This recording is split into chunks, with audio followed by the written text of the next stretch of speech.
দুইটা রুটি আর কিছু উপকরণ দিয়ে মজাদার একটা নাস্তা তৈরি করে ফেললাম। আর হাজবেন্ডকে তো একদম বললো অনেক মজা হয়েছে, কীভাবে কী তৈরি করেছে। আর চলেন এই মজাদার নাস্তাটা আপনাদের সাথে শেয়ার করি আমি কীভাবে তৈরি করলাম এই মজার নাস্তাটা।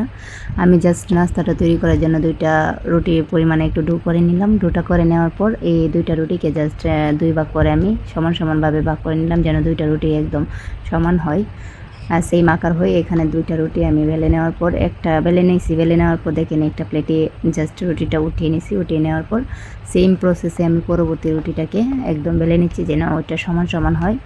এই রুটিটাও বেলে নেওয়ার পর এটাকে আমি জাস্ট একটা কড়াইতে উঠে নেব, যেন সেম আকার না হওয়া পর্যন্ত আমি চেষ্টা করতেছি রুটিটাকে বেলে নেওয়ার পর। এরপর দেখতেই পাচ্ছেন রুটিটা একদম বেলা শেষ হয়ে গেছে। আমার মনে হলো রুটিটা ওইটা মতোই আকার হয়েছে। আর এখানে দেখেন আমি একটা তাওয়াতে জাস্ট একটু তেল ব্রাশ করে নিয়েছি।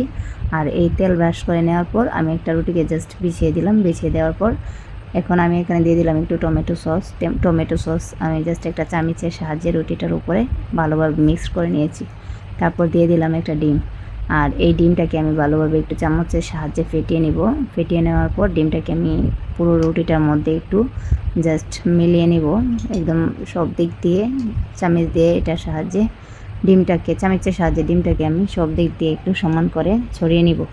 তারপরে এখানে আমি ফ্রিজে মাংস করে নিয়েছিলাম। এই মাংসটা আপনারা যে কোনো ফাস্টফুডে দিতে পারেন। আর এই মাংসটা আমি বনে নিয়েছিলাম, কীভাবে এই মাংসটা বনেছি অন্যদিন আপনাদের সাথে অবশ্যই শেয়ার করব। তারপর এটার উপরে দিয়ে দিলাম একদম বেশি করে চিজ দেওয়ার পর এটাকে আমি একটা কাঁটা চামচের সাহায্যে জাস্ট মুখটাকে সিল করে দিলাম। মুখটাকে ভালোভাবে সিল করে দিয়ে তারপরে আমি তাওয়াটাকে নিয়ে একটা চুলার মধ্যে বসিয়ে দিলাম। চুলার মধ্যে বসিয়ে দিয়ে উপরে আমি একটা ম্যাগি মশলা আর মশলাটা দিয়ে তারপর ব্রাশের সাহায্যে চতুর্দিকে আবার মশলাটাকে লাগিয়ে দিলাম। এরপরে হচ্ছে এটা একটু এপাশ হয়ে গেলে উল্টিয়ে তারপরে এই পাশেও আমি আর একটু ম্যাগি মশলা দিয়ে জাস্ট এটাকে একটু ব্রাশ করে নিব।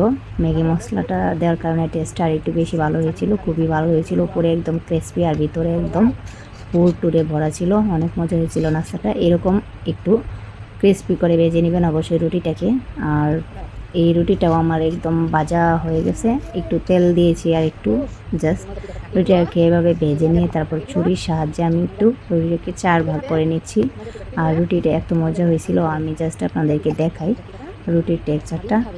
এটাকে আমি কাটার পর মানে এত মজার স্মেল বের হচ্ছিল। আর এটার ভিতরে দেখেন, এটার ভিতরে একদম মানে মাখনের মতো চিজ দিয়েছি, একদম ক্রিমি একটা টেক্সচার চলে আসছে। আর এই যে পুর দিয়ে পরে মাংসর পুর তারপরে হচ্ছে ডিম সব কিছু কম্বিনেশনে একটা ভালো একটা স্মেল বের হচ্ছিল।